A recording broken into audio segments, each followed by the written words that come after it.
most studied plants in the world. And so I'm always amazed when researchers discover new compounds in cannabis. What was especially amazing is that in 2019, a group of researchers in Italy found a new cannabinoid called THCP that is structurally very similar to THC, but it has a 7-carbon chain instead of a 5-carbon chain. The extension of that chain gives THCP much greater potency. So at the CB1 receptor, which is responsible for the stoning effects of THC, THCP binds with 33 times higher affinity, making it the strongest known phytocannabinoid. I thought that this would remain a obscure scientific curiosity, and I was amazed to find that within 3 years of its discovery, techniques had been developed to industrially produce THCP from hemp.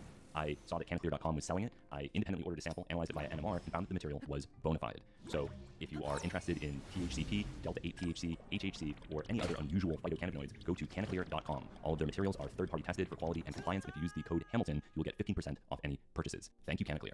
This podcast is also brought to you by Lucy Nicotine, a company that makes nicotine pouches, nicotine gum, and nicotine lozenges. I particularly enjoy the apple ice-flavored nicotine pouch. It is a refreshing and well-formulated product. If you don't already use nicotine products, I recommend you don't begin. They're habit forming. But if you do, I think this is the finest nicotine product on the market. Thank you, Lucy. This podcast is also brought to you by Matcha.com. Grab a traditional matcha bowl or your favorite mug and enjoy a hot cup of matcha first thing in the morning. I don't drink coffee, but I think matcha is a wonderful way to start the day. It contains L-theanine, it contains caffeine, which is what I'm most interested in, and it has all sorts of purported health benefits. Matcha.com was founded by psychedelic pioneer Dr. Andrew Weil. All of their matcha is imported from Japan and third-party tested for heavy metals. It's delicious, probably healthy, and certainly stimulating. So enjoy a cup of matcha from Matcha.com. I love your book. Thank you very much. I think it's awesome. I think it's a sorely needed text. It sort of addresses one of the questions that people have the most, which is always, where do I get started in this? How do I begin? What's a good introductory text? And I was always recommending these books from the 70s or 80s or 90s. And so it's really great to see an updated text that is oriented towards psychedelics, which is what most people are interested in, at least that I interact with. So to have something that's totally focused on the pharmacology and neuroscience and chemistry surrounding psychedelics, I think it's great. Thank you. Yeah, that's what I tried to do. Because I knew there was a missing book there. I was reading books like Solomon Snyder and things from like the 70s, and these Lumpanics books and stuff that just weren't cutting it, in my opinion. So I thought, I need to write this book. No one's written it before, unless you want to dive into the really academic stuff where they spend chapters and chapters on binding constants and stuff. Most people don't want to do that. They want to really kind of just develop a deep understanding of what's actually going on with these molecules in the brain. So that's why I wrote the book. Yeah, I think it's great. And I think it would just be clear, it's available now, right? People listening to this can order a copy of it on your website if they're interested. Yeah, or Amazon, anywhere basically. Yeah. Okay. All right. Well, that's good. Yeah. So I'm curious about the motivations for the book, but I also wanted to maybe talk about your work with DMT, because that is, I think, what you're best known for. And I don't really know all that much about how you got to be working in Japan or any of really the backstory of your work in this area. So if you could just begin by telling me a little bit about who you are and how you got started in this area, I think it would be interesting to know. Yeah. Have we started, by the way? Is this a preamble? Oh, no, this has begun. Yes. All right. Yeah, well, I actually began as a chemist. My kind of, originally, when I first went to university, I studied chemistry.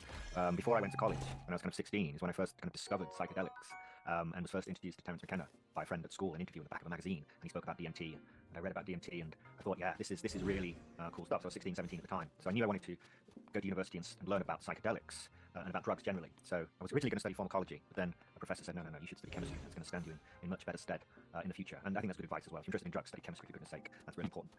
And so, I studied chemistry, and even at that early age, I was kind of known amongst my friends as this guy who was really interested in drugs. And then, kind of in the final year of university, my master's year, I took this course of natural products chemistry. And kind of weirdly looking back, I had no idea what this course was going to be about. I didn't think it was going to be of much interest. But then we started learning about the biosynthesis of terpenes and alkaloids and polyketides, and thought, wow, this is. And I kind of fell in love just looking at these beautiful biosynthetic mechanisms, these couplings and rearrangements and cyclizations and all this kind of stuff, building these really intricate and beautiful molecules. And I thought, wow, this is it for me. It looked like kind of chemical poetry to me on paper. I thought, I need my PhD is going to be in biosynthesis, in polyketides particularly. Oh, wow. I don't know if you know this molecule, mycotoxin. Of course. Yeah, of course. It's the most like I remember seeing this beautiful molecule. People don't know it's the largest and the most toxic non-proteinaceous molecule. It has this polycyclic ether ring structure. I forget how many rings there are, but it's such a beautiful thing that I want to work on mycotoxin, just completely randomly. And so I found Jim Staunton's group at Cambridge, and I said, okay, I'm going to work with Jim Staunton. I'm going to research polyketide biosynthesis for my PhD. Unfortunately, Jim Staunton was just on the retiring, but his group had been taken over anyway by Jonathan Spencer. So I went to work with Jonathan Spencer in the Department of Chemistry at Cambridge, studying polyketides, biosynthesis for my PhD. I actually worked on mycotoxin towards the end of my PhD. I developed a retrobiosynthetic analysis. So basically tried to work out how is this huge molecule constructed inside these marine organisms, Cambiodiscus toxicus, this dinoflagellate, and developed this model. And we actually found a discrepancy in the structure. We worked out how it should be constructed, and we found that one of the ring junctions had the opposite stereochemistry than it should have. So we developed, basically, it's a little bit of a story, but we developed this, what we call the stereochemical uniformity rule, which basically says that any single polycyclic ether must be constructed from a stereochemically uniform polyepoxide for enzymatic reasons. And this rule, we did analysis of all the different polyethers, and we found this rule applied perfectly towards the marine polycyclic ethers. But there was one problem, one molecule, mycotoxic. It had this ring junction that was incorrect. So I showed my supervisor this. I said, this doesn't look correct. And he said, well, go back to the original assignment. Look at the original assignment published in JAX, I think it was.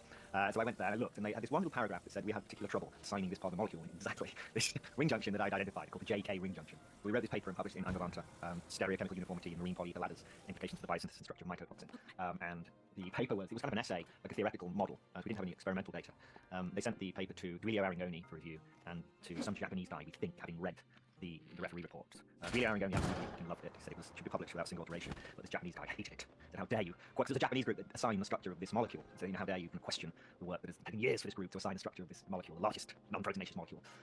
We just kind of said that maybe it was wrong.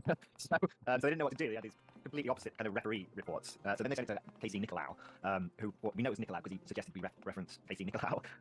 And then he really liked it, and so eventually we got it published anyway. So that was kind of the combination of that original kind of falling in love with polyketides at the end of my degree to actually kind of working on this beautiful molecule. And it's still, the jury is still out, by the way, on this JK ring junction in mycotoxin. See if you can spot it. If you look at the structure, you'll see one of the ring junctions looks different to the others. Oh, wow. That's fascinating. I had no idea that you worked on that. That's really cool. Yeah. That's amazing. And so in terms of the synthetic mycotoxin, does this mean that the total syntheses that have been done are potentially incorrect? Or what was the reference material you were using in your analysis? Was it isolated from a natural source, or was it some synthetic material? So the total synthesis isn't there. I mean, Nicolau has constructed bits of it. So there's four separate ladders, if you like, four separate these contiguous ring structures in mycotoxin. And Nicolau has synthesized pieces, of this over the decades, really, but no one's put the whole thing together yet. So there's no pure synthetic mycotoxin. So what we did was a purely theoretical analysis. We looked at all the different examples of these marine polycyclic ethers. We looked at brevetoxin, ciguatoxin, yesotoxin, all of these things. They all have the same kind of structure in common. And we did this retrobiosynthetic analysis. We took them backwards to their hypothetical polyepoxide precursors, and we found this stereochemical uniformity rule. Every single one was constructed from a stereochemically uniform polyepoxides. It was all RRRR, or SSSS epoxides, basically, all from oxidized from the same face. And we thought that made sense because you've probably got a single monooxygenase, a single epoxidase enzyme that's doing, kind of iteratively through along this long chain. So we thought it doesn't make sense that there are any exceptions here. And we were correct. And we also found an error in a small polyether, polycyclic ether called Brevanal, smaller. But we also found that one of the rings was also wrong there. Then, about a year after we published this analysis, they actually reassigned the structure, said we've got that wrong. So it's proved this rule that we developed has kind of proved a little bit useful in assigning these. They have to be derived from uniform polyepoxides. But with mycotoxin, it was purely theoretical analysis. But then Casey Nicolau actually did some synthetic work on back of our paper. But he only synthesized the correct version of this part of the ring. He didn't synthesize kind of the incorrect version. So we didn't kind of compare the NMR of both different types, which was most likely to correspond to the natural product. So we're not 100% convinced that this analysis that Casey Nicolau did is kind of conclusive. So yeah, it's still, it would be really cool after, that was 2006 that paper was published. It would be really cool at some point if we could be proved correct and kind of vindicated. But yeah, we just have to wait and see. But yeah, that's my work with polyketides. But I left that behind. This podcast is also brought to you by the Apollo. The Apollo is a wearable bracelet or anklet, whichever you prefer, that produces a vibrating frequency that can achieve a number of different effects depending on how you set the device. It can be stimulating to wake up in the morning or relaxing at the end of the day. Sometimes I wear it while I'm sleeping, sometimes I wear it while I'm driving. I find the effect really nice. It's sort of like strapping a purring kitten to your ankle. And I know that it sounds a little bit weird, but if you enjoy massage, if you enjoy relaxing, vibrating chairs, I think that this is in that vein of an effect. It feels really nice and calming, and it's a great way of non-pharmacologically altering your mood. This is a product that was created by a psychiatrist named Dr. David Rabin after years of research, and I think it's a really interesting device. So if you want to learn more about the Apollo, go to apolloneuro.com. Thank you for the sponsorship, Apollo. I remember meeting a chemist who had done his PhD at MIT in polyketide total synthesis, and it had sort of driven him insane. After he got his PhD, he never did chemistry again and became a lawyer. And I can imagine that there's something almost maddening. I mean, this is really like about as complicated as it gets in terms of natural product chemistry. I mean, I don't think there's anything else that rivals these polyketides. Did it burn you out? Did you? No, I mean, I worked. I didn't do, and I really wasn't. I'm not very much of a synthetic chemist. I mainly worked on basically doing genetic manipulation, so knocking out genes from the biosynthetic gene cluster of the polyketide producing organisms, and then isolating the metabolic product to the kind of the mutant natural products, and then trying to work out what these genes do. So it's a lot of really tedious, get liters of this black sludge that you would isolate from these Streptomyces cultures, and then extracting it down and doing prep HPLC and stuff, and getting down to this pure white powder from gallons of this blacks. It's really tedious crap, not fun at all. Then you obviously end up with 1/4 milligram of this white powder, which would then go to the NMR section, and you would start running your NMRs, and then the fun of trying to assign the NMR.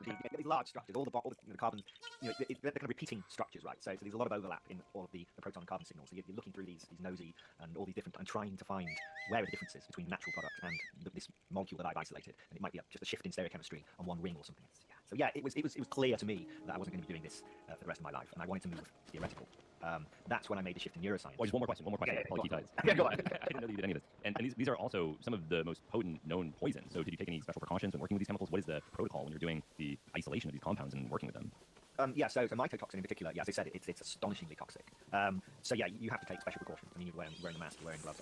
It's not, I mean, we're never isolating very large amounts. So it's always, You don't need to. You don't need to, you're right, yeah. But it's weird. There's kind of a disconnect there. I mean, it's not like working with viruses or bacteria where there's a danger of it kind of escaping as such. There is a personal risk, certainly. But you get used to, you know, working in a chemistry laboratory, you get used to taking precautions and making sure you're not splashing things on yourself.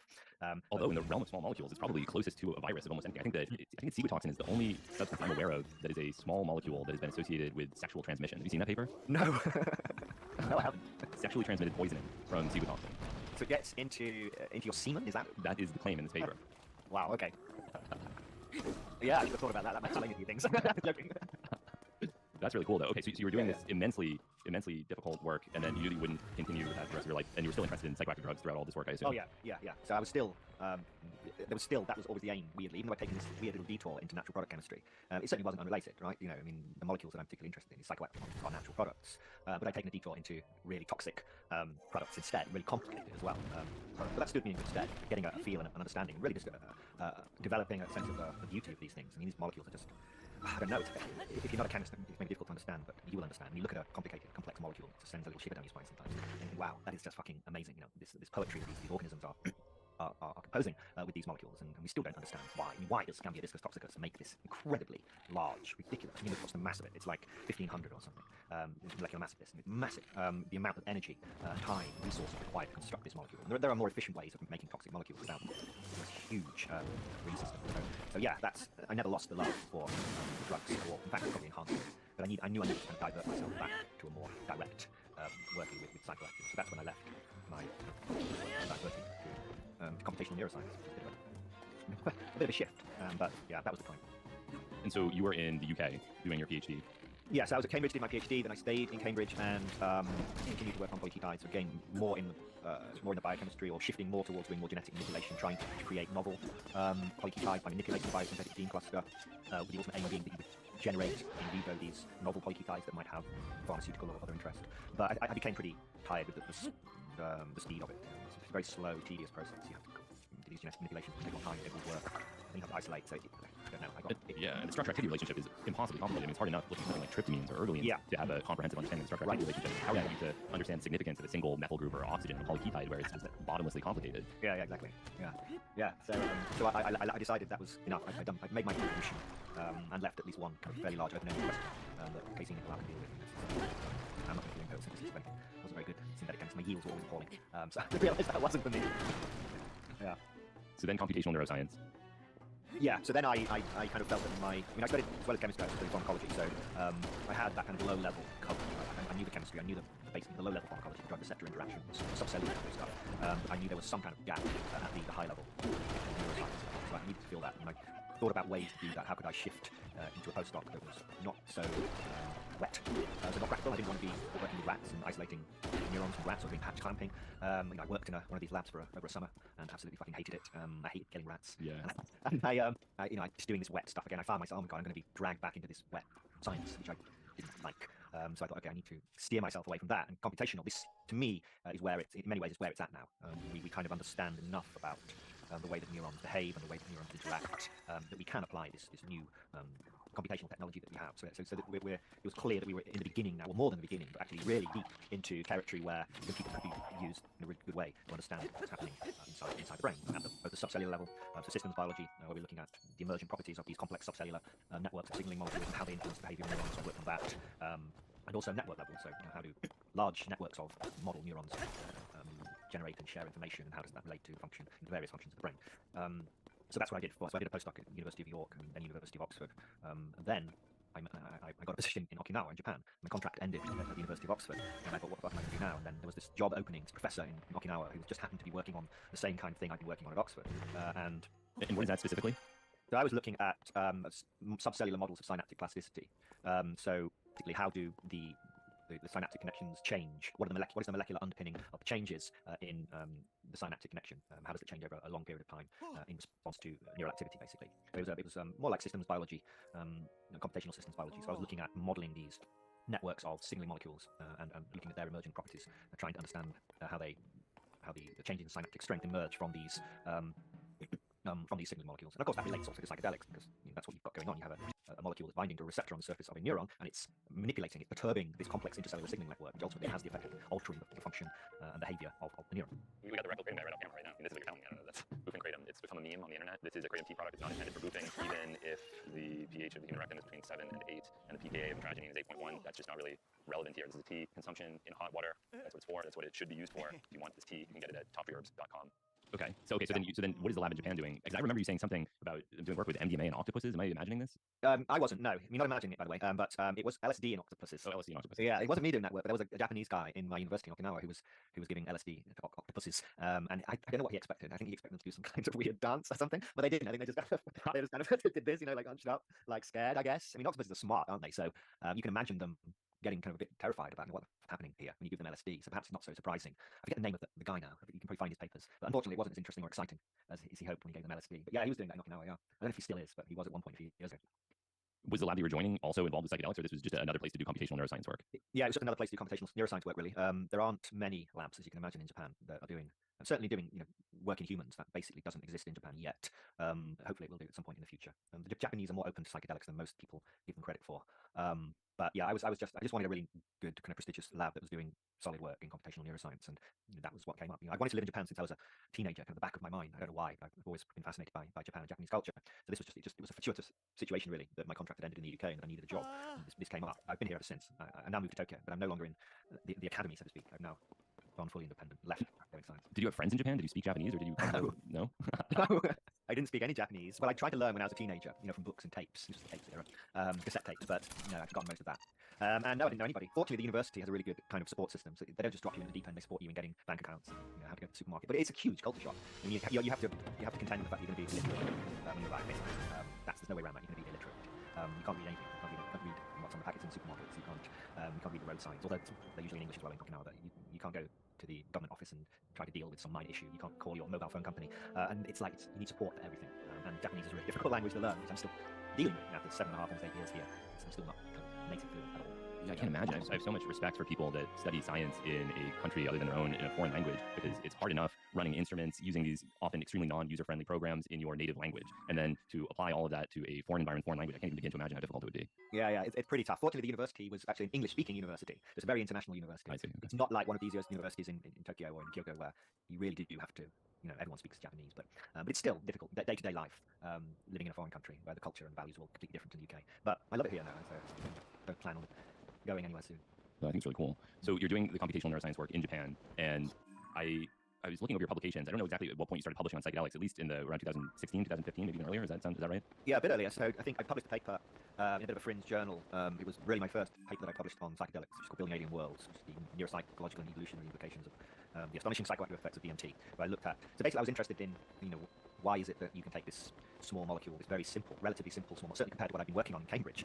This really, you look at DMT, the structure, as you will understand, and it looks like a blunt instrument. You think, well, this isn't going to be interesting at all. The amine is masked by these two methyl groups. There's no functionality on the indole, and you think this might have some mild effect. You couldn't be more wrong, when you look at this molecule. And so that, to me, as a chemist and a pharmacologist, always struck me as uncanny that this really very, very simple molecule could reliably elicit such astonishingly profound effects on the brain. You can actually change the structure of your reality in ways that you could never have anticipated, or you can barely even comprehend on the way out of the experience, what just happened. So I thought I need to really turn my pharmacology and my neuroscience to DMT, really think about what's actually going on here when you take DMT. So I spent a lot of time thinking about it, thinking about the way the brain constructs your model of reality, your world model, as I call it, and how perturbing these particular sets of neurons in the brain with DMT, how it can actually cause the world that emerges from neural activity, your subjective world, which is this emergent model, how that can actually change.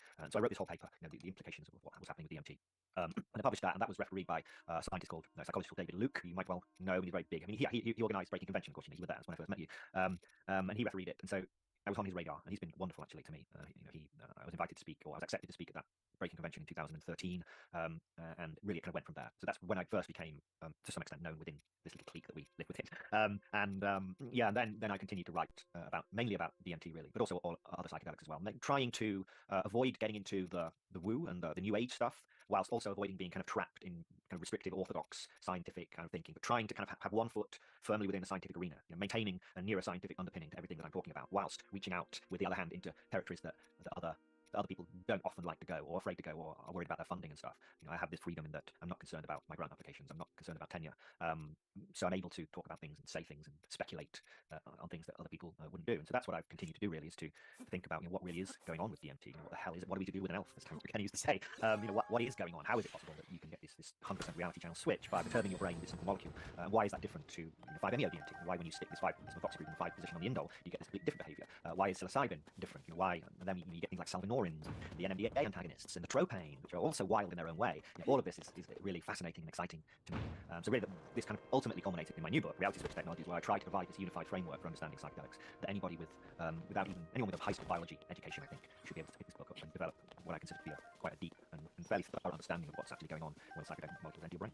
Yeah, and one thing I really like about the book is I think it, from the outset, addresses one of my biggest questions about psychedelics, which is people get so caught up in essentially moral dimensions of psychedelic experience. Is it good? Is it bad? Is it healthy? Is it dangerous? Is it spiritual? Is it not spiritual? That they often don't take a step back and say, well, we're just taking for granted the fact that this is even possible. There's no, as far as I'm concerned, there is no biological reason that we would necessarily assume that the psychedelic experience would have to exist.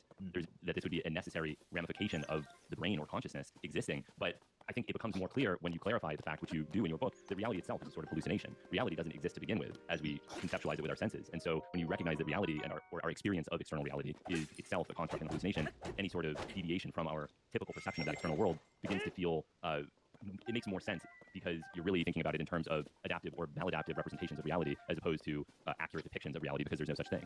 Right, yeah, so that's exactly what I always try to make clear. I try to work with what we know. I don't talk about, or I try not to make that differentiation between real or not real, right? Is it real? That old question we're always asked, is the DMT experience real? Nor do I talk about consciousness as such. We know that we are conscious. We know somehow that this structured information that emerges from neural activity has this subjective component. We don't really understand why that's the case, but it's clearly the case. And we know that if you manipulate the information being generated by your cerebral cortex, that you get a change in the structure of your subjective world. So we know there's a relationship there. We don't know what exactly that relationship is or why there's a relationship, why it has subjectivity, but we know that it does. So I focus on, okay, the world that we experience is always constructed as a pattern, a highly complex emergent pattern of unified information by the cortex. That's what we know. Sometimes that has a relationship to the environment. There's clearly an adaptive mapping between what's going on in the world you experience and what's going on in the outside world, because that's, we evolved, our brain evolved to construct this model of the environment that works. We don't know if it's true. We know that it's adaptive. We know that it helps us to survive and to reproduce. So I always focus on the model. The world you experience is always a model, always being constructed by your brain. And that includes the DMT world. You can't experience a world if the brain can't construct it. So questions about, is the DMT world, is it real, or is it all in your head? That old, completely false dichotomy, right? Even if the DMT world is mapped to some extrinsic environment, some other reality, some other dimension, whatever, some other universe, your brain has to construct a model of it to be perceived. If your brain can't construct a model of it, you can't experience it. So what is happening with DMT is it's causing your brain to construct a model that, for reasons we don't really understand, there's no relationship whatsoever to the normal-weighted world, which is a model of the environment. So it appears to be this entirely non-adaptive, completely crystalline, clear, almost often quite stable and reproducible model the brain starts constructing when you perturb it with DMT. That's what's happening. It's a separate question then. Is that model just like the normal waking world model? Is it mapped to? Is it receiving information from? Is it being modulated by? Is it being tested against some external environment? That's the question. That's the question. That's the reality. That's the ontology question, in my opinion. Because the world is always in your head. And when you're dreaming, you're also building a model in your head that normally looks very much like normal waking world.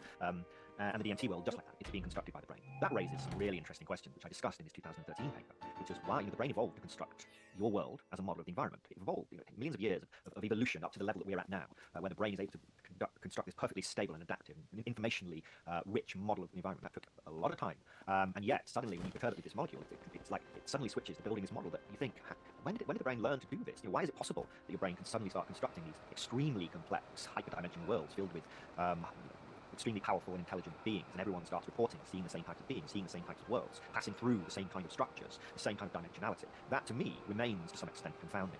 I often describe it like a British child, a young British child who only speaks English, suddenly one day flipping and speaking fluent Siberian Yupik or some African click language. You go, where the fuck did you learn that? That doesn't make any sense. And it's a similar kind of problem, I think, that we have. Why can the brain how does the brain even know how to construct these models? And why would perturbing it with DMT cause it to do so? Do you have an answer? You're waiting for the answer. I don't have a definitive answer. So one thing I suggested in the 2013 paper was that in fact there was a period of neuroevolution, that in fact DMT could have been some kind of ancestral neuromodulator. And this was back in the day, well, only 9 years ago, but back in the time when people were taking seriously the idea that the pineal gland might actually be generating DMT. Now we know actually, Dave Nichols did some excellent analysis of this, and I think generally the consensus is that the pineal gland is much too much of a small, tiny little structure the size of the end of your finger, and it's probably not pumping out DMT in large quantities. But I thought about the idea that DMT might have been produced according to a diurnal cycle similar to melatonin, and that actually when you sleep at night, in ancient times, your brain was actually producing DMT. So during that time, your brain would essentially be learning to construct this alternate reality, whereas during waking hours, you'd be within the normal waking world, your brain would be constructing that model of reality. So it was like a parallel sort of parallel neural evolution, if you like. And that would explain it. I'm no longer that convinced of that. I was never that convinced in the first place. It was just a hypothesis, it was an idea. Right, but it speaks to some need for biological justification, which has existed throughout the history of psychedelic research. These things must be produced to account for dreaming. These things must be produced to account for religious or near-death experience, or the hallucinations of schizophrenia. They must have some purpose. Maybe they exert a neuroprotective effect, and that's what the near-death experience is. And I'm not saying that that's necessarily false, although I agree with you that the evidence for it is becoming increasingly weak. People have looked at this pretty extensively, and in the realm of schizophrenia, it has not translated into any research that is taken seriously or has stood the test of time. In the realm of dreaming, I think the same is true. In the realm of near-death experience, it hasn't been adequately investigated, but the evidence is not hugely compelling, although there is a little bit there.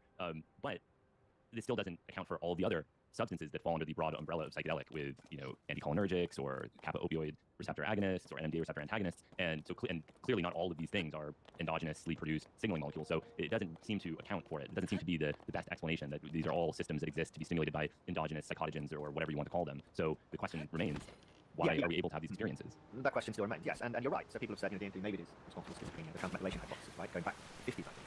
The idea the brain is methylating these tryptamine metabolites and producing DMT endogenously, and that is disruptive in schizophrenics. They're producing too much DMT, and people have looked at that. There's no reliable difference. Some papers show some significant difference, but there's been no, as you say, there's no real clear evidence that schizophrenics have been producing more DMT than normal people. Then we get the dreaming thing. James Callaway, back in I think the 80s now, who said maybe that dreaming is caused by DMT. Nice idea, nice hypothesis, but again, it's not substantiated. And people have looked, by the way, at levels of DMT over a 24-hour period. You don't see that spike during nighttime, during REM sleep, you would expect. So no, I don't think between what else? Yes, hypoxia. That's kind of separate, because that deals with protection of cells in hypoxic states. Protects against cell death in neurons when you're having a stroke, for example, or being asphyxiated. But that itself seems separate to the psychedelic experience, although it would explain NDEs. If you are on the verge of death and your brain is being starved of oxygen, producing DMT would be the time to produce it. But why then that produces in a psychedelic state? That is a completely different question. We're continually trying to find a simple, easy to accept explanation for what's going on here. But there isn't one, I don't think. You're right. With kappa opioid agonists, who would have thought that this single molecule, these terpenes that are produced by this single plant, this extremely rare plant, really in the wild, that only grows in the alforests of southern Mexico or something, just happens to produce as well this reality-shattering molecule of salvinorin, and that it does so, that it's not an alkaloid, and that it does so via the kappa opioid receptor. I mean, this was like ridiculous. As you understand, many people don't understand how fucking weird salvinorin is as a molecule. It's constructed in a completely different way to the alkaloids, not derived from tryptophan or from any amino acid, derived from these terpene pathways, completely separate. And it doesn't work via the serotonin system at all, it seems. It works by binding to these kappa opioid receptors in the colostrum, this small part of the brain beneath the cortex.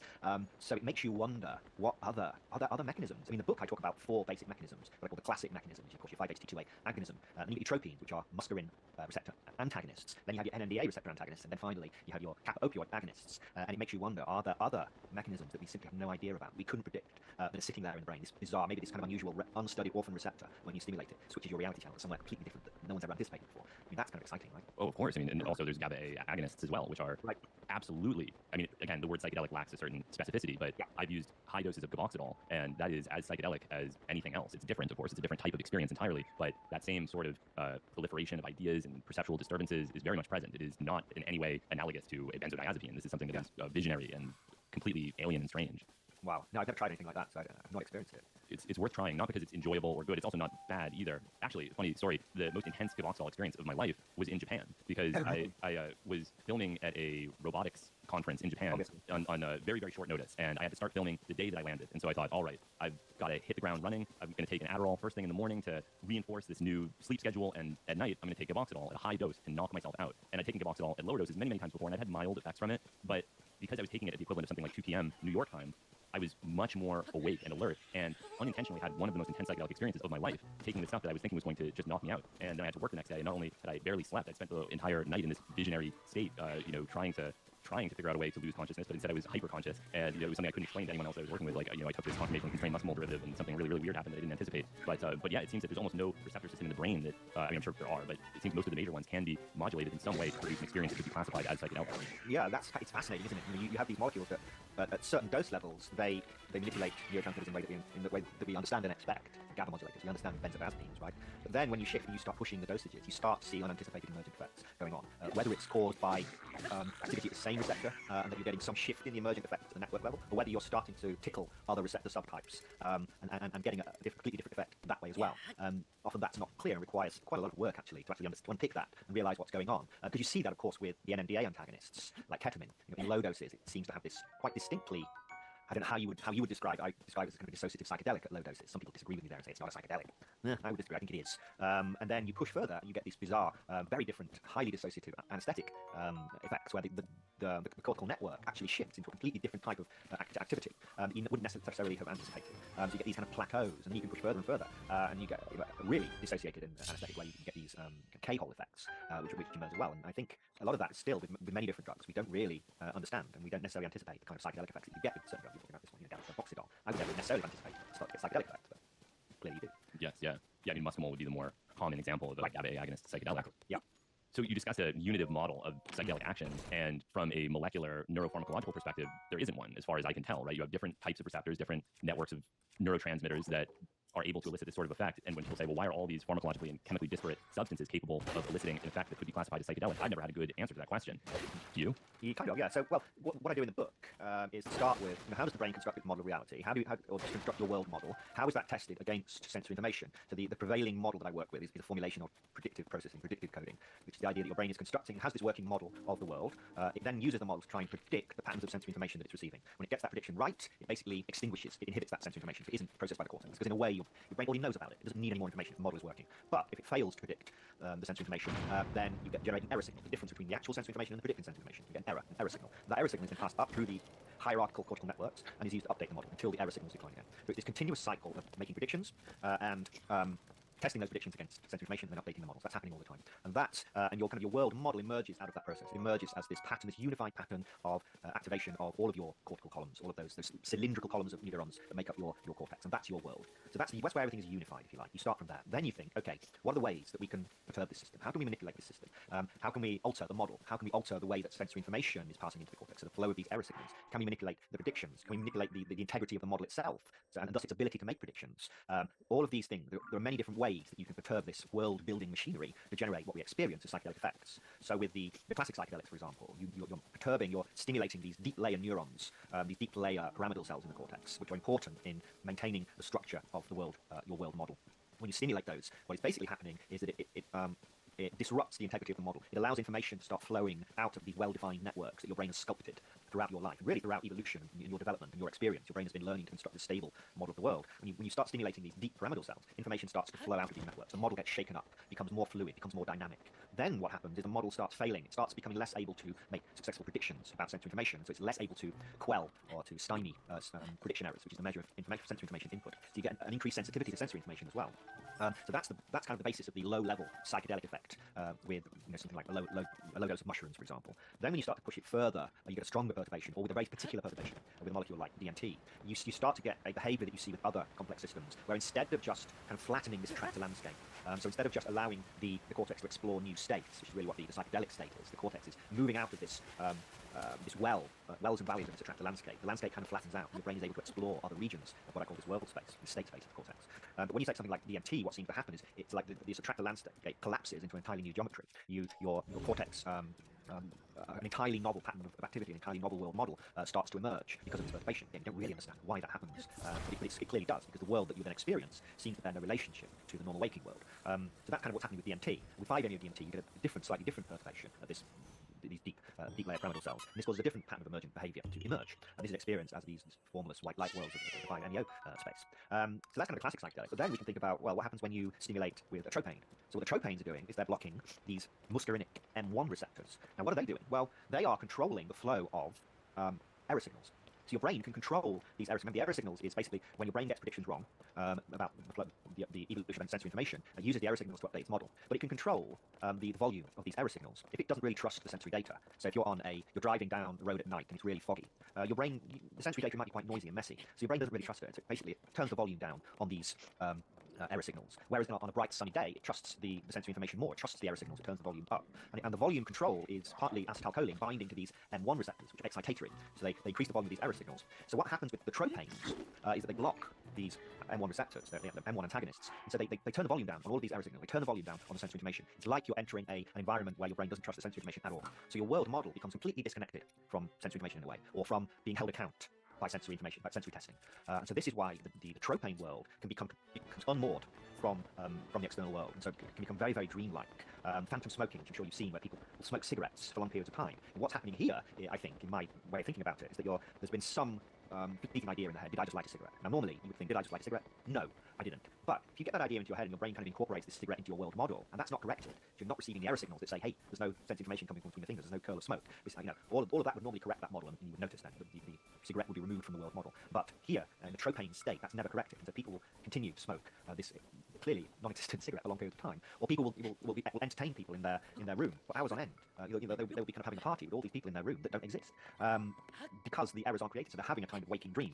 So it's a completely different type of psychedelic state, but it's clearly a visionary state. It's clearly an alteration in the world model that is clearly deviated from this normal, stable, adaptive model of the environment. So in that way, it's psychedelic. But the mechanism by which it is achieved is very different. And then again, to Salvadoran as well. What's going on there?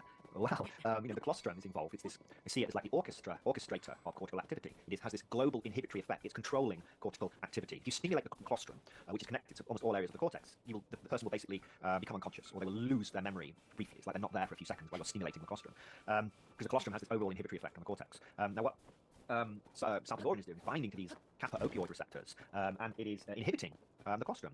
And so you have this like release mechanism. The colostrum is no longer regulating the activity of the cortex. It's allowing the cortex new emergent patterns of activity to emerge across the cortex, which is experienced as the bizarre reality tearing worlds of the salvia space. I describe it as like telling a conductor to instruct the orchestra to play a complex piece faster and faster and faster, and then shooting the conductor in the head. You can just imagine the whole thing kind of goes crazy. That's really, I think, what's happening inside the brain when you stimulate particularly these kappa opioid receptors in the colostrum. You're like applying this release mechanism, you're pulling away this really important inhibitory controller of cortical activity and the control of the movement of the cortex from state to state, just like a conductor of an orchestra.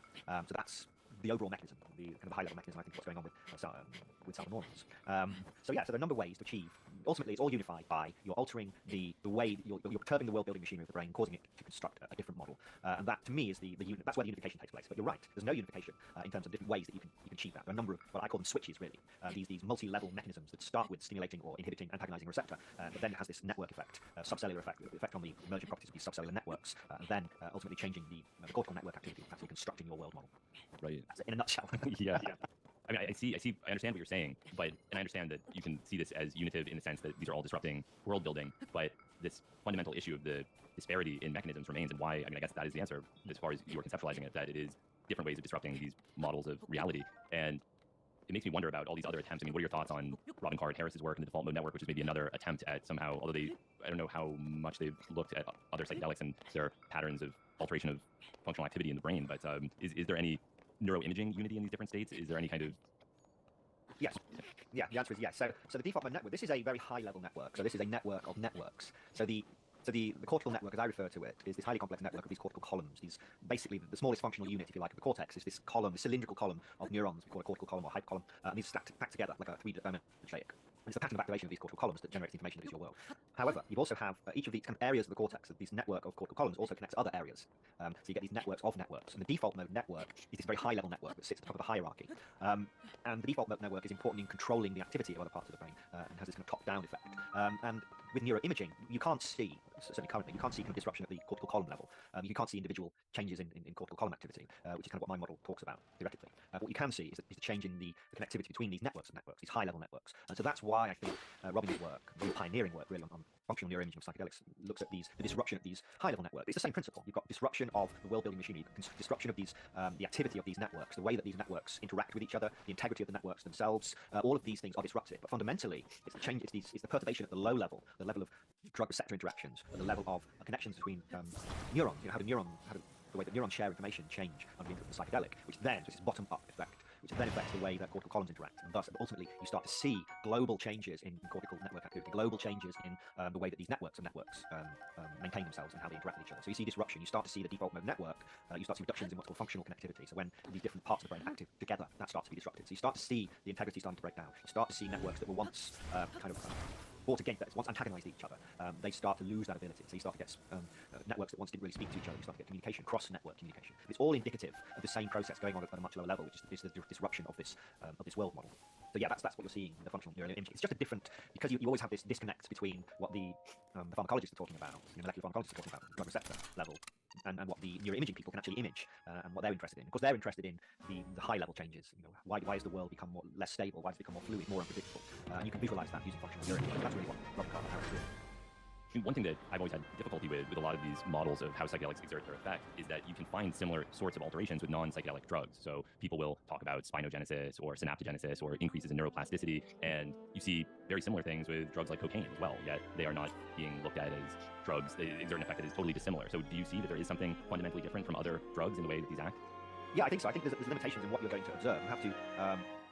You have to understand that there's always going to be a limitation of what you can judge just from looking at patterns of neural activity. Just because you see the same, what appears to be the same kind of high level changes in activity in the brain, doesn't necessarily mean that it's a similar process going on, or the same process going on. You actually kind of drill down deep into the actual changes in cortical, changes in neuronal activity or cortical column activity. So they can be quite different, I think, which might explain. I think with advances in neuroimaging, you might be able to tease apart these differences more. But I think that's clearly the case. Clearly, phenomenological studies are also important. People need to be reporting what kind of experience they're having, and how that correlates with changes in cortical activity, and then how that connects to what's going on at a deeper level in terms of measuring activity at a finer grain level. But I think with like salvinorin, for example, there have been some studies that have looked at, quite recent studies, actually the last couple of years, I think, that have looked at the changes in cortical activity under the influence of salvinorin. You can actually see these same kind of effects. So you see disruption of the default mode network. But that's not it as well. You're also looking at changes in neural entropy. So the variation in the patterns of activity. The neural activity seems to become more random under the influence of psychedelic. So you have lots of lines of evidence at many levels of organization, and the difficulty is to kind of piece all that together and work out, okay, what's actually going on. Can you make that link between a receptor being stimulated, perhaps a single receptor subtype being stimulated in one particular layer of the cortex, and then can you connect that through the levels of organization, working upwards to these global changes in cortical activity? And that's not done so much. That's what I tried to do with the book, is try to walk the reader through what's going on. Everyone knows that the 5-HT2A receptor is important for, it's the crucial, the key locus for the classic psychedelic drug activity. Everyone knows it's an agonist or a partial agonist. And then everyone is also familiar with Robin Carlyle Harris's work, where he shows the disruption of the default mode network. But very few people have tried to actually talk you through what's the connection between them. How can we explain why stimulating this small this receptor in this deep layer of the cortex has this effect on global cortical activity? And we're still learning a lot. I have this working model of how I think it works, but no doubt that will need to be updated in the next 5 years or something. I'm always struck by how, at least in my own work, how little is often explained in the research that I've done. I've spent many years studying DIPT, and I've done all sorts of different experiments trying to elucidate the mechanism of DIPT's action. So, injecting mice with BPT and DIPT and looking for different patterns of CFOS expression in the brain. And of course, you would hope that there will be some kind of clear outcome. DIPT impacting auditory perception. Well, of course, there'll be increased CFOS expression in the auditory cortex, but there isn't. There's no difference. You could never know.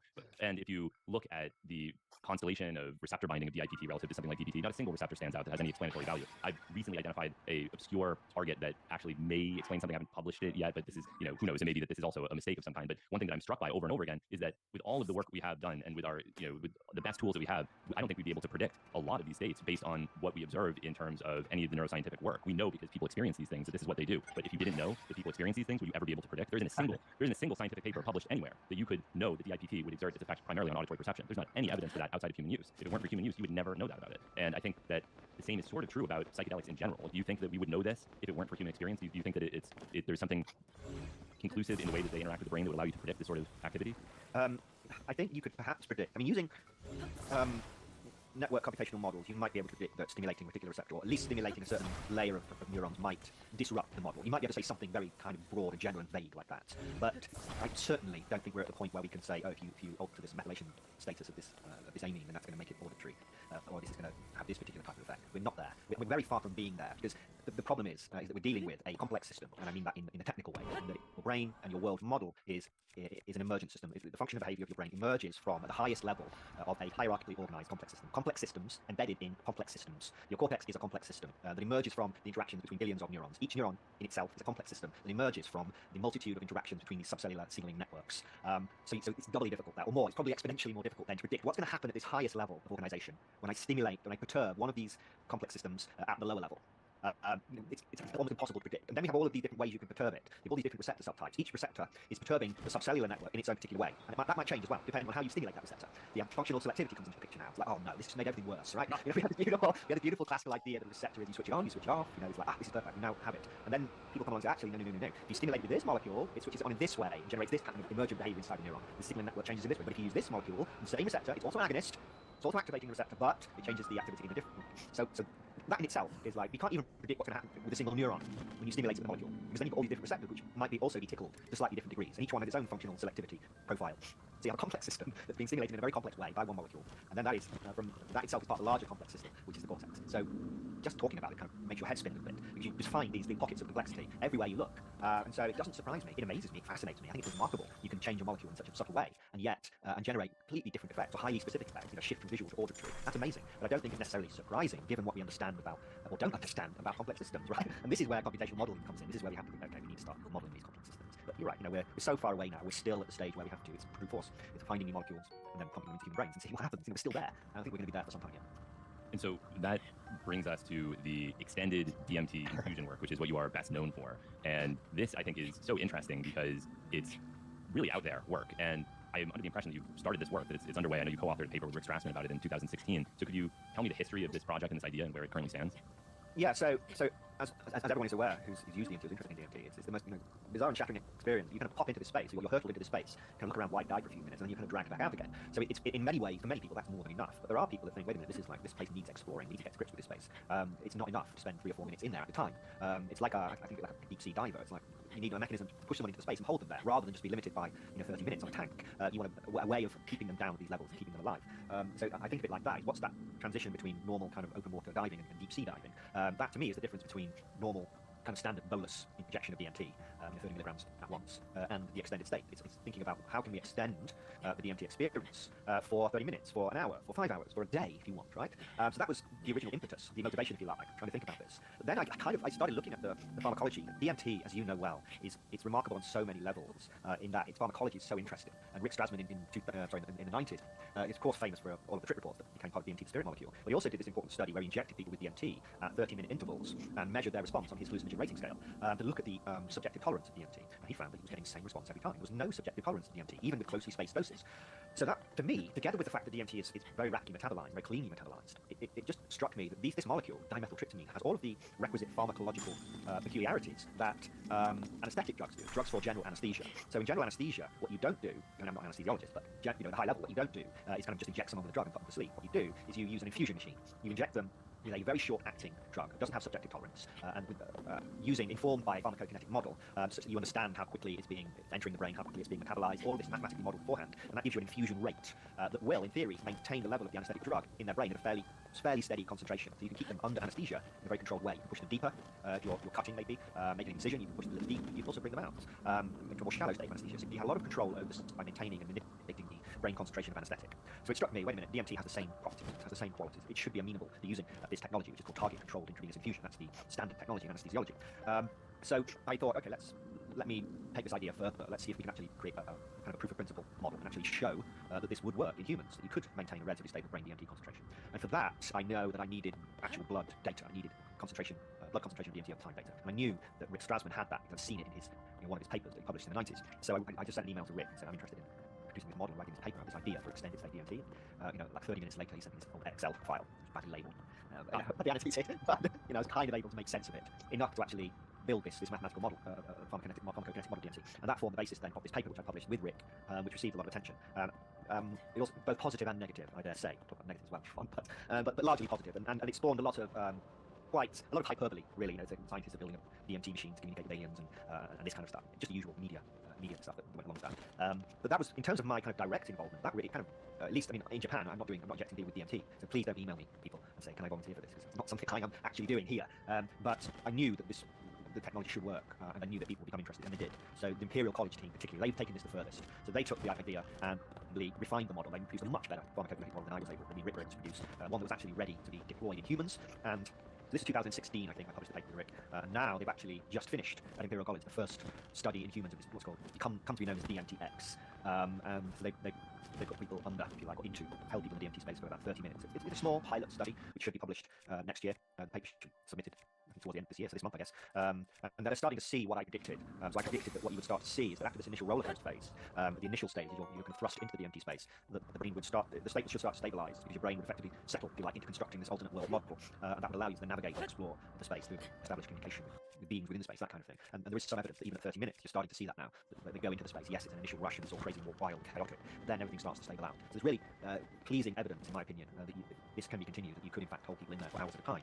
Then it's like, what do you do with that? So much. It opens up, in my opinion, a whole new frontier where you can actually systematically think about experiments. How do we explore the space? How do we explore, do we map the space in some way? Can we think about its geometrical structure? Can we bring information back from the space in real time? There are ways we can do that. We don't have to rely necessarily on trip reports, as Strasman did, and it's been the general approach now forever, really, is what did you see?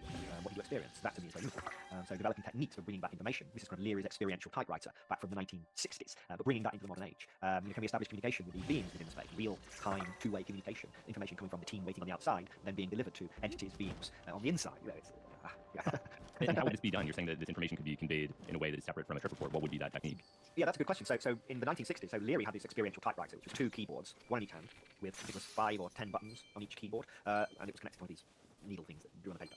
So very primitive, but quite technologically advanced for its time, I guess. But I can imagine something like that, where you would basically be training people to manipulate something in their hands, so they wouldn't have to rely on talking necessarily. Although that's not necessarily out of the question. You can train people to speak during the DMT trip. But I think having something more precise, where you can deliver information to the team on the outside, and also to deliver information in the opposite direction. So you might have a mathematician or something who's waiting on the outside, who is asking certain questions about the structure of the space. How do these lines appear? What kind of shapes are you seeing? What is their relationship? And they would then map that to some kind of model of the geometric structure and the dimensionality of the space. I'm not a specialist in that regard, but you can just imagine once you have someone in the space for 30 minutes, an hour, 2 hours, 3 hours, whatever, then the DMT world is your hyperdimensional oyster, so to speak. There's so many different things you can imagine doing. I think it's like when we first was able to put someone on the bottom of the ocean. Oh, what can we do now? That's the first part, is getting them there and holding them there. And you think, wow, so many things we can explore, so many new species we can see, all these different things, all these different experiments that we can do now that we have the technology to keep them there. And I see the DMTX technology as that. It's just the technology. It's just the way of keeping someone in the space for an extended period of time. And I understand that the work hasn't been published yet, but is there anything that you can share about the experiences of the participants in the study? How well tolerated it was, how it differed from a shorter duration DMT experience, how it differed from something like ayahuasca or high-dose psilocybin? Yeah, so dealing with the ayahuasca issue, I think that's kind of important generally, is that people will often say to me, haven't you heard of ayahuasca? Because that's the response that I got in the early days. We dealt with it in paper. I mean, as you know, the breakthrough T experience, which you measure the DMT levels in the blood, it's about 5 or 6 times higher than what you reach with ayahuasca. So these are very different levels. We're not talking about the same thing at all. And of course, the ayahuasca, although it is an extended experience, it's still rising in the bloodstream. It's still undergoing this rise, this plateau, fairly short plateau, and then this long tail. And of course, it's accompanied by vomiting and shitting and all of the other kind of pleasantries that go along with ayahuasca. So it's not just a chemical ayahuasca trip at all. This is much more precise. You are maintaining a much higher level of DMT in the brain, and it is stable. So you're not relying on the pharmacokinetics of DMT in the bloodstream coupled with the MAO inhibitor. You're relying on actually keep pumping in real time DMT into the brain to compensate for metabolism and excretion. So it's very different to ayahuasca first. It's not the same at all. And empathy experience, the doctors, they fairly tight-lipped in terms of details. Certainly throughout the study they were, because they didn't want to influence other people. But what we do know, first of all, is that the study's been, by all accounts, a great success, and that they can actually have these different dose levels, so they're able to actually maintain a stable state at different dose levels. So it's not just breakthrough, it's not just kind of shallow sub-breakthrough levels. They're actually able to bring someone into a breakthrough state and actually hold them down, actually stabilize the state. So I think this first study, what you're going to see is going from theoretical proof of principle, which is what mine Rick's paper was, to proof of principle in humans. But I think subsequent studies, that's when they're going to start asking, okay, this actually fucking works. We can do this now. We've got a good model. We've got a good protocol in humans, which will be published, of course. So other groups around the world can then pick this up and say, okay, we have a model that works in humans. We can start replicating this. I think you can see groups popping up around the globe. I think it's going to be subsequent studies where you're really going to see people kind of wrestling with what you actually do now that we have this technology and it's actually functioning. You can keep people in this space for hours at a time. What kind of experiments are we going to do? So I think it's tantalizing, I think, at this stage. I don't think we know enough. But in subsequent studies, I think we're going to really start to see what this technology can produce. It's amazing. I'm excited to see what happens. Are you aware of the historical precedent for this? I mean, reportedly, Gordon Todd Skinner would do some version of this with an IV drip in the William Leonard Picard missile silo lab. Have you spoken with any of the people that underwent his DMT infusions? I haven't, no. I've read accounts, and I actually wasn't aware of these until after I published the paper, and people started writing to me and saying, you heard of crystal coal, was it? Yeah.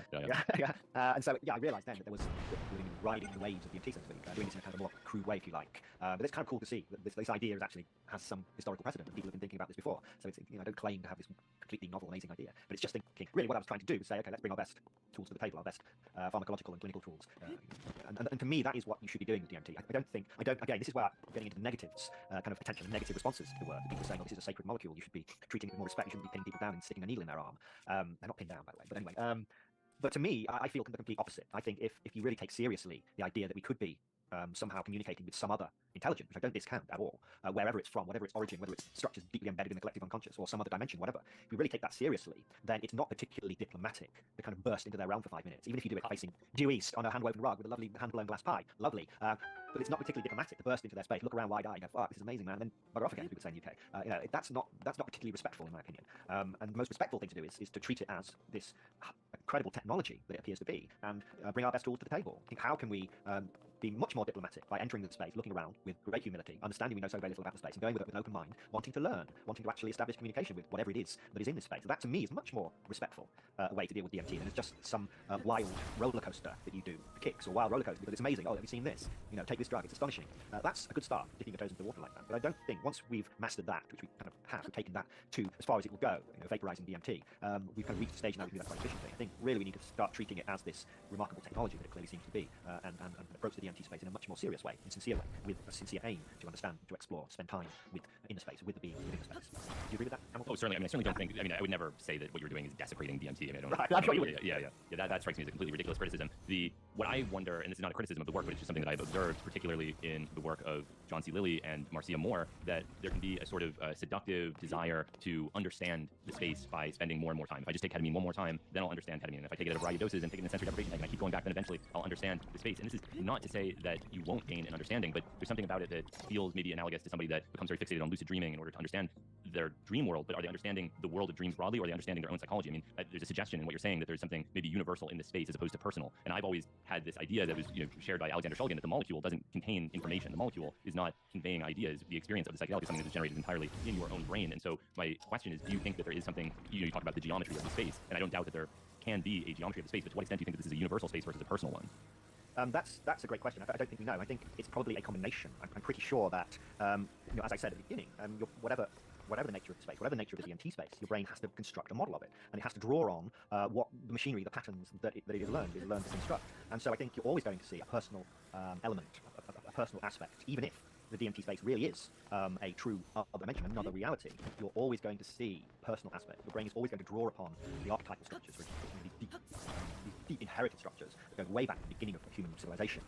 They are, to some extent, going to be drawn upon to try and make sense of the information the brain is going to receive. And this makes it really difficult to tease apart which aspects of the experience are intrinsic to the DMT space, if there is a true other DMT space, some other reality, and which parts are your kind of current, if you like, from your own neurology, from your own deep embedded neural structures. That's the real difficult thing. People assume that if the DMT space is real, then you have to be decoding it as it is. And of course, that's a huge assumption. We don't see the normal waking world necessarily as it is, whatever that means. So it's completely erroneous to assume that we're going to be seeing the DMT space, whatever this space is, as it is. Your brain is always trying to construct a model of it, a coherent model, as best it can. And so clearly there's going to be personal aspects of this. Now, it could be completely personal.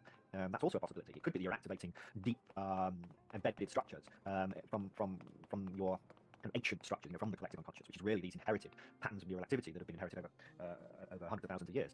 It could be something else, and that's also going to be mixed in with memories and cultural influences as well. So you get this tangled mess trying to work out what you're dealing with here. People say just because it's culturally influenced, that means it's not real, or that you're not really communicating with some other intelligence, some other space. But that's not necessarily the case. It's always going to be a mixture. You're always going to get this heady mixture of personal and non-personal, and part of the job, if you like, part of the role of this, or motivation of this kind of extended state work, is to actually think about how do we tease those apart, how do we separate the personal from the impersonal, if there is truly some impersonal element aspect of the DMT experience.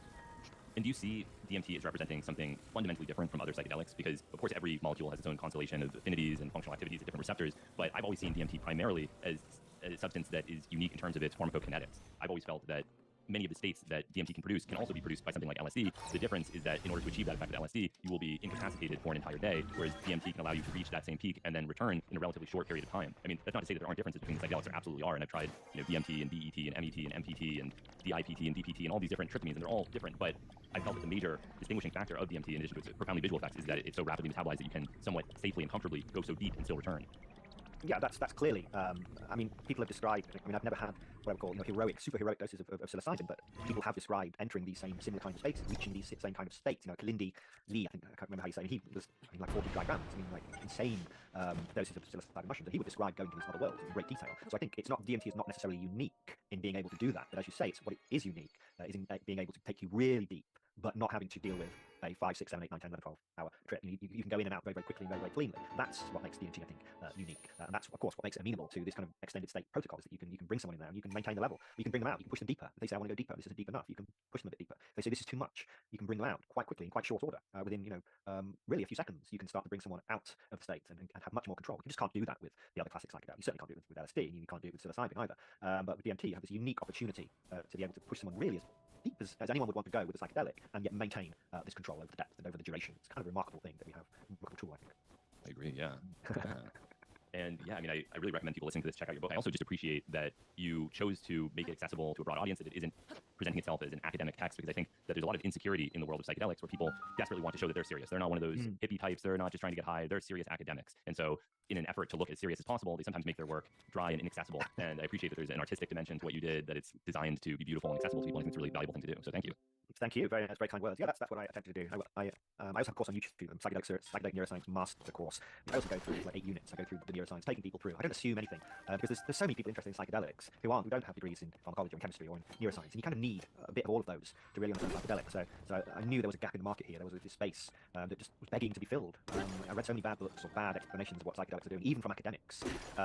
And so I thought, no, I need to write a book that will actually allow anyone with interest. It's not an easy read by any stretch of the imagination, but it's perfectly accessible to somebody who really wants to understand and willing to spend the time going through from all the different levels. So I talk about chemistry, as you say, what's interesting about the structure of these molecules, their pharmacophores, how they interact with receptors, how does that change the way receptors function and behave, how does this change the way neurons function and behave and interact with other neurons, and how does that change the way that the world model is constructed, and why does that have a psychedelic effect? So I start at the low level and build upwards. So I think by the end of the book, you have this really both broad and deep understanding of psychedelic neuroscience. I don't think there's any other book available that will give you that kind of level of understanding.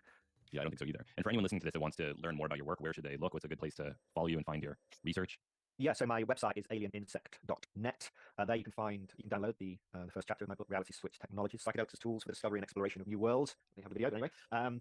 And you can find links to a lot of my interviews and my paper you can download there. So that's kind of my main base. I post regularly on Twitter as well. Alien Insect, again, is my Twitter handle. I have a Substack, Alien Insect on Drugs, which I post every week at the moment. Again, writing about the science of psychedelics. If you want to buy my book, then you can do that directly from my website, alieninsect.net, or you can just go to Amazon and Google search for Reality Switch Technologies, or you can also look at my highly speculative metaphysics book, first one, Alien Information Theory. I think that covers all the bases.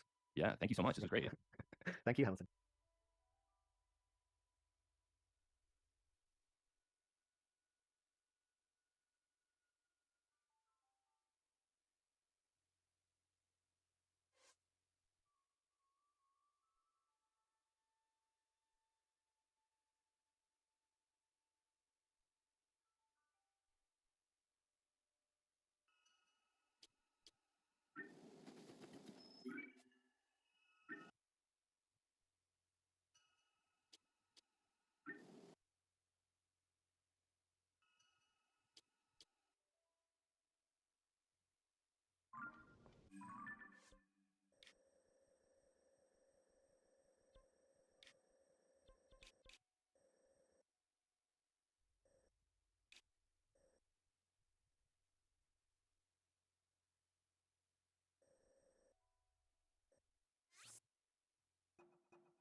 Hmm. Hmm. Hmm. Hmm? Oh.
Oh. Ah.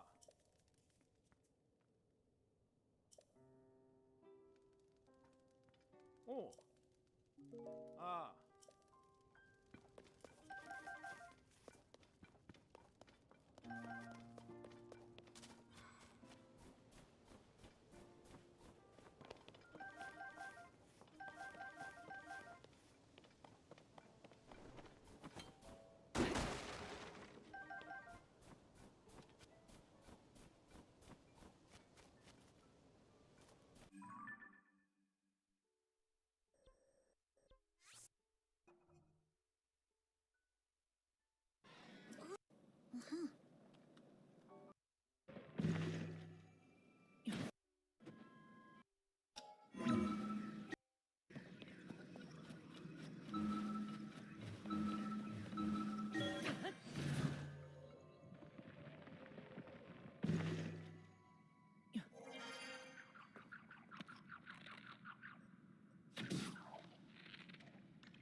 Ah.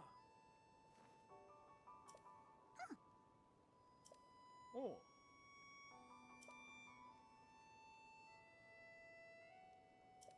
Uh-huh.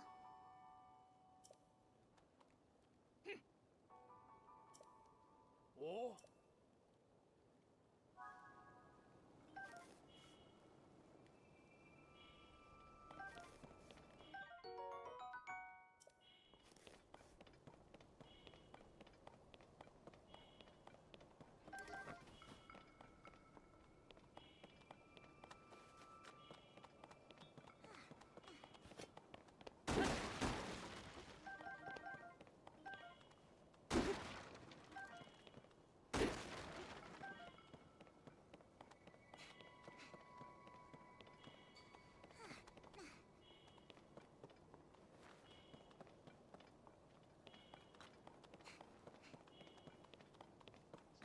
I'm all set.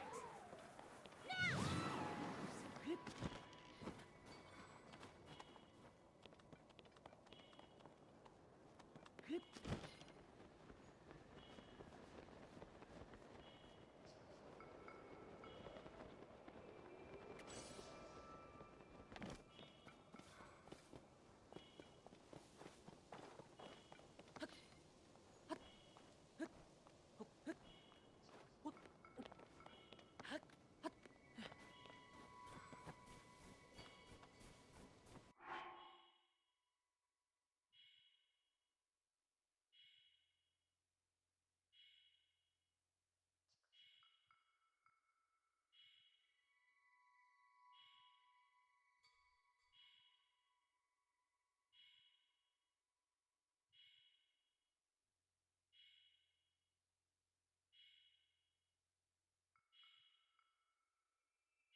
Hi, I'm Kendall Kessler. I'm a professional artist, and I'm painfully shy, which is why I do not want to turn the camera on myself.